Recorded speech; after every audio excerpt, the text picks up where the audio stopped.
The soup was almost done. I stirred it slowly, smiling as I heard my husband's laughter in the living room. But then, I heard my name. "She's just a burden," he said. "A dumb housewife who can't even dream big." I froze. The spoon slipped from my hand. And in that moment, something inside me broke.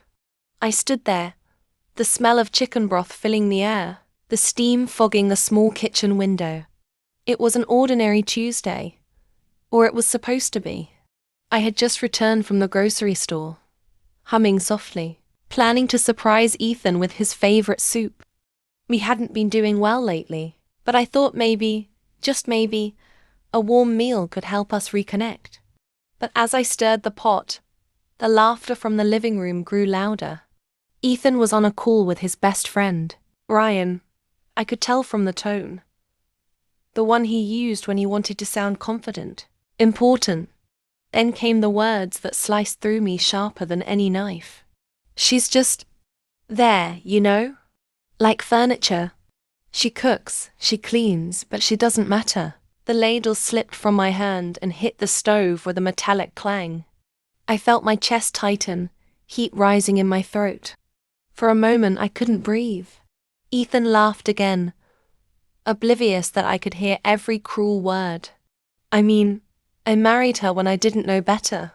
Now, she's holding me back. I could be with someone who actually has goals, who's interesting. Not just a boring housewife. A boring housewife. That phrase echoed in my head long after he hung up the phone. I turned off the stove, staring blankly at the bubbling soup. My reflection wavered on the surface. Tired eyes, messy bun, apron stained with sauce.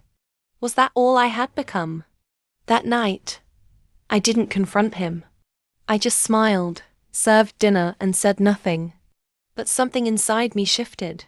For years, I had been the one who stood behind Ethan, cheering him on, fixing his mistakes, keeping our life together while he chased dreams.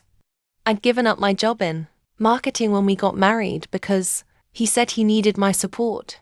I believed him. But that night, while he ate the soup I made with love, I started planning my exit. The next morning, when Ethan left for work, I sat down with my old laptop. It was slow, covered in dust, but it still worked. I opened an email I hadn't touched in years, my old work account. There were messages from my old boss, from co-workers, from clients who once respected me. I started small freelancing, designing marketing campaigns for small businesses. I worked quietly for weeks, balancing work between cleaning, cooking, pretending to still be the same obedient wife. Ethan never noticed.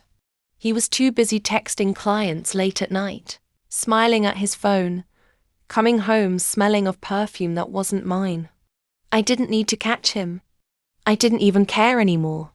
I was focused on something bigger, myself. Months passed. I started earning again. Then more. Then one day, I received an offer, a full-time position at a startup in New York. Remote, flexible, 6 figures. I took it. When the first paycheck hit my account, I cried. Not because of the money, but because I finally remembered who I was before I became someone's shadow. That night, when Ethan asked what was for dinner, I smiled and said, "Order out." "I'm busy," he frowned. "Busy with what?" "My life," I said. He laughed, thinking I was joking. 3 months later, I filed for divorce. He didn't see it coming. When he received the papers, he came storming into the house, furious. "What the hell is this, Ava?" he shouted. "You're leaving me?" I looked him in the eye. Calm, confident, no tears this time. "Yes," I said. "You said I was a burden. I don't want to be one anymore." He froze. "You heard that?" I heard everything. He tried to apologize, to twist the story, to say he didn't mean it. But I'd already moved on, emotionally, financially, and mentally. The last thing I said to him was, "You thought I was just cooking soup. But I was also cooking a plan to live without you." A year later, I was standing on a Stage in front of hundreds of women at a business conference in Chicago.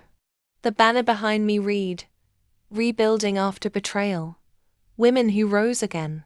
As I shared my story, I saw women nodding, crying, smiling, feeling what I had once felt. I told them, sometimes the moment you think your life is ending, it's just beginning. Sometimes heartbreak is the recipe for rebirth. When I finished, the room erupted in applause. I smiled, remembering that pot of soup, the one I never served. The night everything fell apart was the Sam greater than. I still cook soup sometimes, but now it's for me. Not to please anyone. Not to prove my worth. Just to remind myself that even simple things can start a fire strong enough to change your life. Ignite My Life finally started.